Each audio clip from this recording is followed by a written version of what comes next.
और जंग के दौरान राष्ट्रपति ज़ेलेंस्की पुतिन की सेना पर बूचा और मारिउपोल में नरसंहार के आरोप लगा चुके हैं।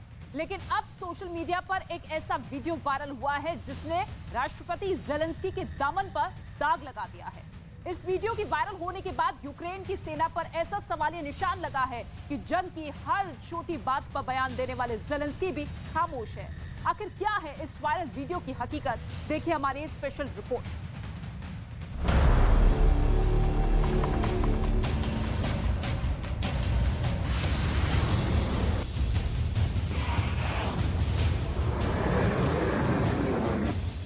यूक्रेन जंग को जारी हुए 270 दिन बीत चुके हैं, लेकिन ना तो रूस अपने हमले रोकने के लिए तैयार है और ना ही यूक्रेन की फौज रूस के सामने झुकने के लिए। लिहाजा यूक्रेन जंग लगातार जारी है।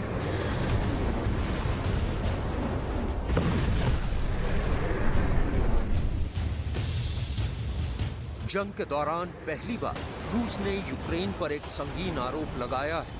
आरोप उसके निहत्थे सैनिकों के कत्ल का। इससे पहले हम आपको रूस के संगीन आरोप को तफसील से समझाएं, इस वीडियो को जरा गौर से देख लीजिए, क्योंकि रूस के आरोप की हकीकत इसी वीडियो में छिपी हुई है।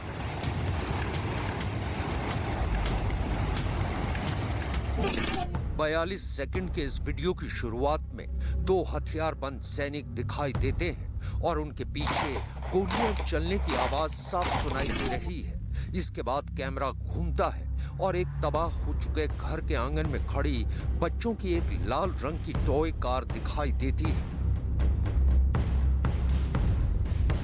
एक सैनिक दबे पांव चलता हुआ दिखाई देता है। इसके बाद कैमरा फिर घूमता है तो जमीन पर निशाना लगाए एक सैनिक दिखाई देता है, जिसकी जैकेट पर एक पीले रंग की पट्टी लगी है। दावा किया जा रहा है कि वीडियो में नजर आ रही ये यूक्रेन के सैनिकों की एक टुकड़ी है।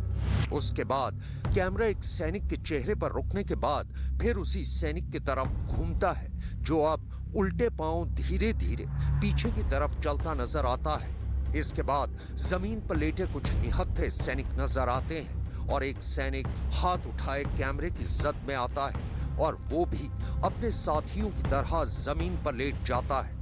इसके बाद कैमरे के लेंस में दो और सैनिक नजर आते हैं, जो जमीन पर पेट के बल लेटे बाकी सैनिकों की ही तरह जमीन पर लेट जाते हैं। अब हम इस तस्वीर को फ्रीज कर आपको इस तस्वीर में नजर आ रहे सैनिकों की गिनती बताए देते हैं। 1, 2, 3, 4, 5, 6, 7, 8, 9, 10।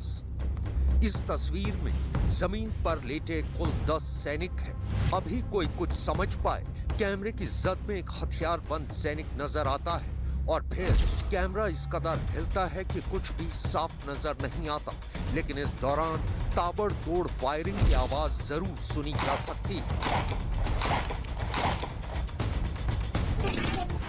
रूस के रक्षा मंत्रालय का दावा है कि ये वीडियो फुटेज जंग में सरेंडर कर रहे उसके निहत्थे सैनिकों के नरसंहार की है।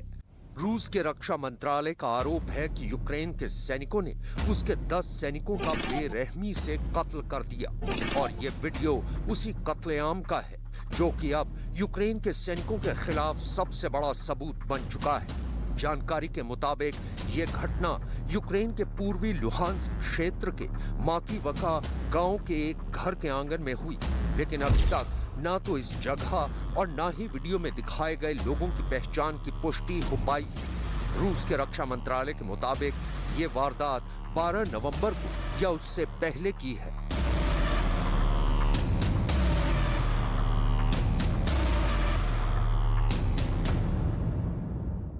रूस का यह भी आरोप है कि यूक्रेन सेना की 80वीं एयरबोर्न असॉल्ट ब्रिगेड के सैनिक इस कत्लेआम के लिए जिम्मेदार हैं।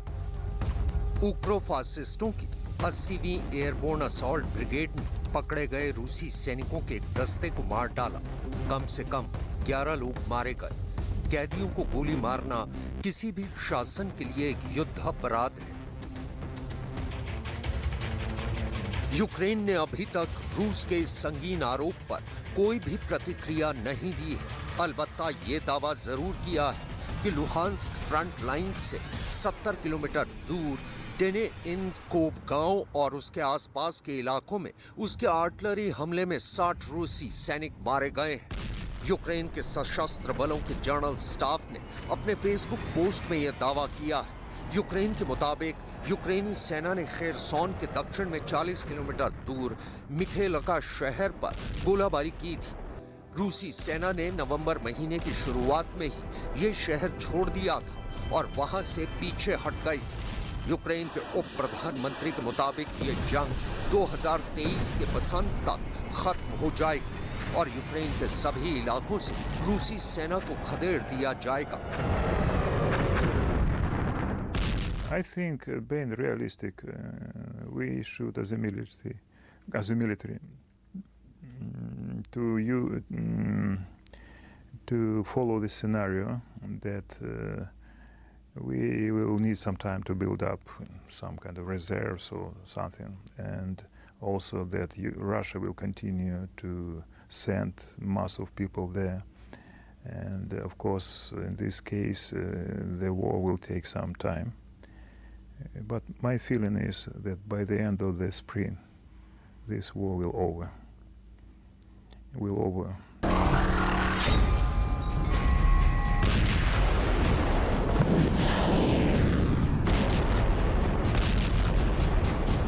अखबार द डॉन का दावा है कि अमेरिका यूक्रेन पर रूस के साथ शांति वार्ता के लिए दबाव बना रहा है।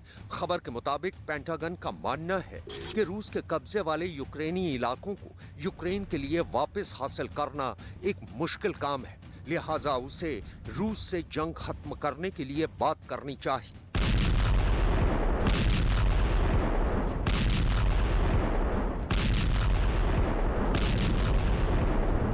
अमेरिकी सेना के joint chiefs chairman general mark Miley के मुताबिक इस वक्त रूस बैकफुट पर है, लिहाजा यूक्रेन को जंग जारी रखने के बजाय बातचीत के जरिए इस जंग को खत्म करना चाहिए।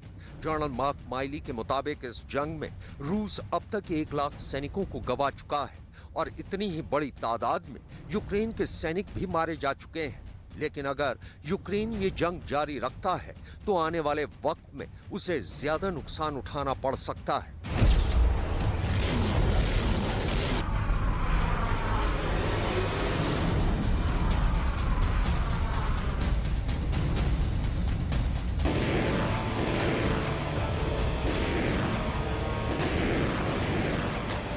लेकिन यूक्रेन के राष्ट्रपति व्लादिमीर ज़ेलेंस्की का कहना है कि रूस के साथ जंग खत्म करने के बाद भी इस इलाके में शांति बहाल नहीं होगी।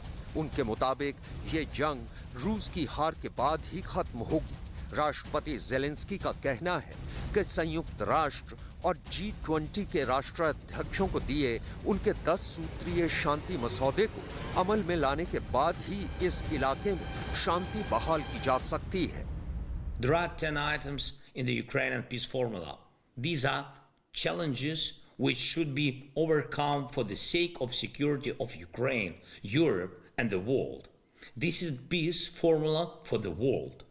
Ukraine proposed precisely such a peace formula. I presented it to the UN General Assembly and the G20 summit, and I'm asking you to help us implement this formula. This is the only way to the real peace.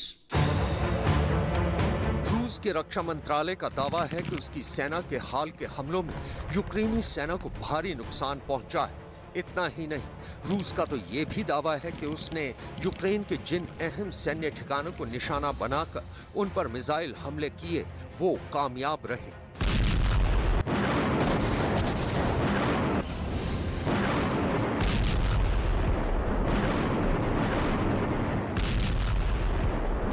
Вооруженными силами Российской Федерации нанесен сосредоточенный удар высокоточным оружием большой дальности воздушного, морского и наземного базирования по объектам военного управления, оборонно-промышленного комплекса Украины и связанной с ним топливо-энергетической инфраструктуры. Цель удара достигнута. Все ракеты попали точно в назначенные объекты. В результате удара поражены производственные мощности по изготовлению ракетного оружия. Уничтожен арсенал с поставленным западными странами артиллерийским вооружением, подготовлен для отправки в войска. нарушена переброска резервов вооруженных сил Украины и доставка иностранных вооружений в районы боевых действий. रूस का ये भी आरोप है कि Ukraine की फौज जानबूझकर ज़ैपोरिज़िया पावर प्लांट को निशाना बनाकर उस पर बमबारी कर रही है, जिसकी वजह से एक बड़ा हादसा भी हो सकता है। Киевский режим не прекращает провокации с целью создания угрозы техногенной катастрофы на Запорожской атомной электростанции. В течение 19 ноября артиллерия Вооруженных сил Украины по территории атомной станции выпущено 11 крупнокалиберных артиллерийских снарядов. Утром 20 ноября украинские войска дважды обстреляли территорию атомной станции. लेकिन यूक्रेन की सेना ने यह दावा किया है कि खेरसोन इलाके में उसकी सेना ने रूसी फौज को भारी नुकसान पहुंचाया है।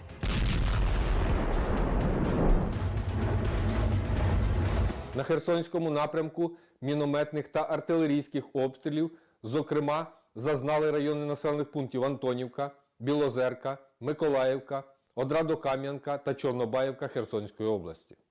Підтверджено втрати противника в Херсонській області за попередні дні. Так, у місті Скадовськ в результаті ураження району зосередження окупантів втрати особового складу склали близько 50 осіб загиблими. А в місті Чаплинка підтверджується знищення складу боєприпасів. जाहिर सी बात है कि जिस तरह अभी भी रूस और यूक्रेन के बीच ये जंग जारी है, ये जल्द थमने वाली नहीं है। लेकिन अब जिस तरह रूस और यूक्रेन एक दूसरे पर संगीन आरोप लगा रहे हैं, उन्हें देखते हुए तो लगता है कि ये जंग अभी और भी ज्यादा भीषण होने वाली है।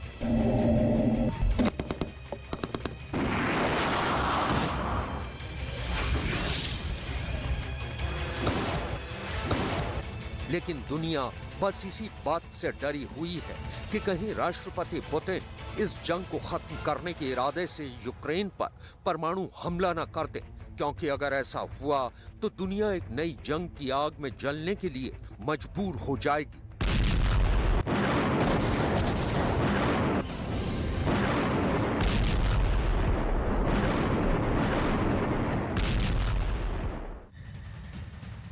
और अमेरिका ने दुनिया के सामने एक बड़ा ऐलान किया है। अमेरिका अपने नए फाइटर को लॉन्च करने की तैयारी कर रहा है और इसके साथ ही अमेरिका ने अपने नेक्स्ट जनरेशन प्रोग्राम के तहत हथियार विकसित कर लिए हैं। अमेरिका का दावा यह है कि उसके ये हथियार इतने ज्यादा घातक है कि वो इनके जरिए चीन और रूस की क्रूज और बैलिस्टिक मिसाइल्स को निशाना बना सकता है।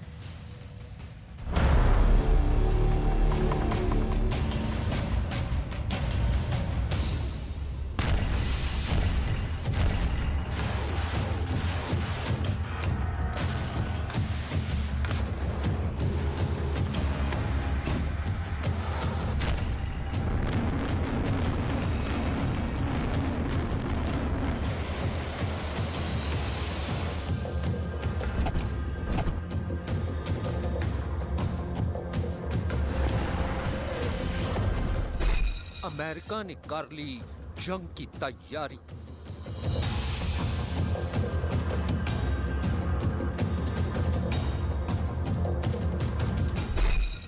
अमेरिका ने किया घातक हथियारों का सफल परीक्षण।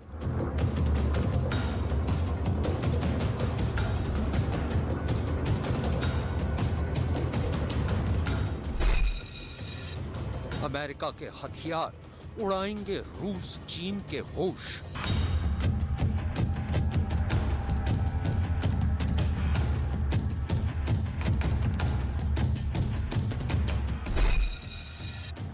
मल्टी वॉर फ्रंट के लिए अमेरिका कॉम्बैट रेडी।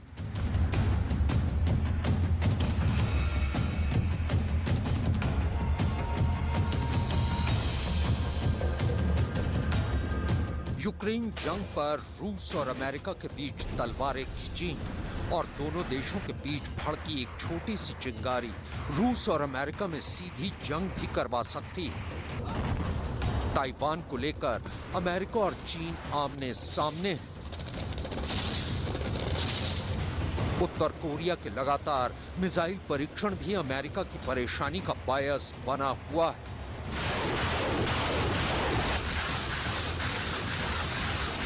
इतना ही नहीं, ईरान भी लगातार इजराइल और अमेरिका को धमकी दे रहा है।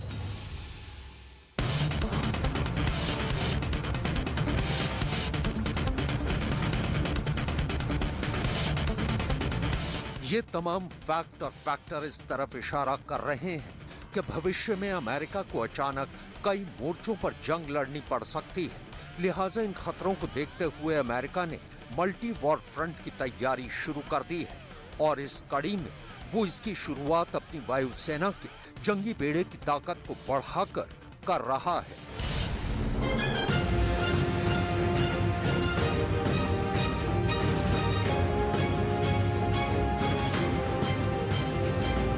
ये वो तस्वीरें हैं जो इस बात की तस्दीक कर रही हैं कि अमेरिका ने आसमान पर बादशाहत कायम करने की पूरी तैयारी कर ली है। इन तस्वीरों का एक मतलब ये भी निकलता है कि अब बहुत जल्द अमेरिका की वायुसेना के जंगी बेड़े की शक्ल कुछ ऐसी ही दिखेगी, विलक्षण, विध्वंसक, विनाशकारी।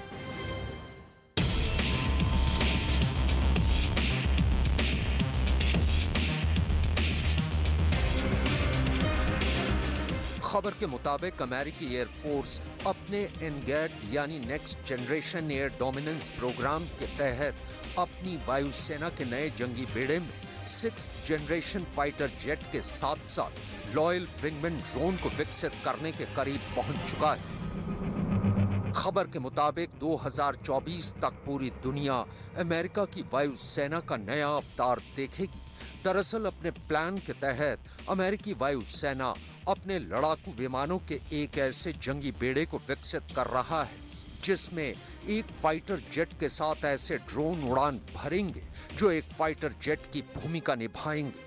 अमेरिका की एयरफोर्स के सेक्रेटरी फ्रैंक कैंडल के मुताबिक एक फाइटर जेट के साथ 5 या उससे ज्यादा ड्रोन उड़ान भरेंगे। इस दौरान ये ड्रोन स्ट्राइक और सर्विलांस दोनों ही काम करेंगे। ये ड्रोन इलेक्ट्रॉनिक वॉरफेयर तकनीक से भी लैस होंगे। इसके अलावा खतरे की सूरत में ये डिकॉय की तरह दुश्मन के जेट या मिसाइलों के हमले का सामना भी करेंगे। इन तमाम ड्रोन की कमांड फाइटर जेट को उड़ा रहे पायलट के हाथ में होगी।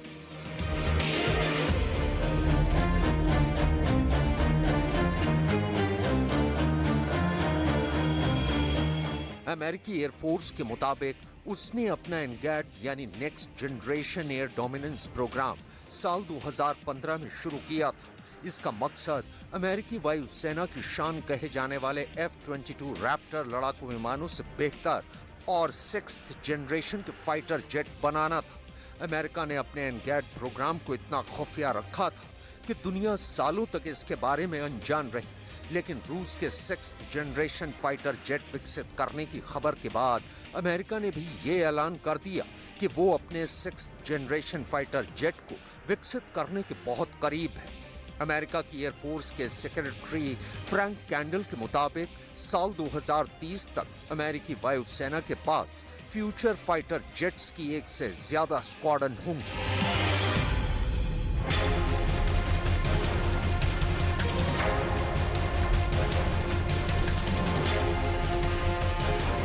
सिर्फ नेक्स्ट जनरेशन फाइटर जेट ही नहीं, अमेरिका ने एक ऐसे एयर डिफेंस सिस्टम का भी सफल परीक्षण किया है जो एक ही प्लेटफॉर्म से अलग अलग तरह की मिसाइलें दाग सकता है।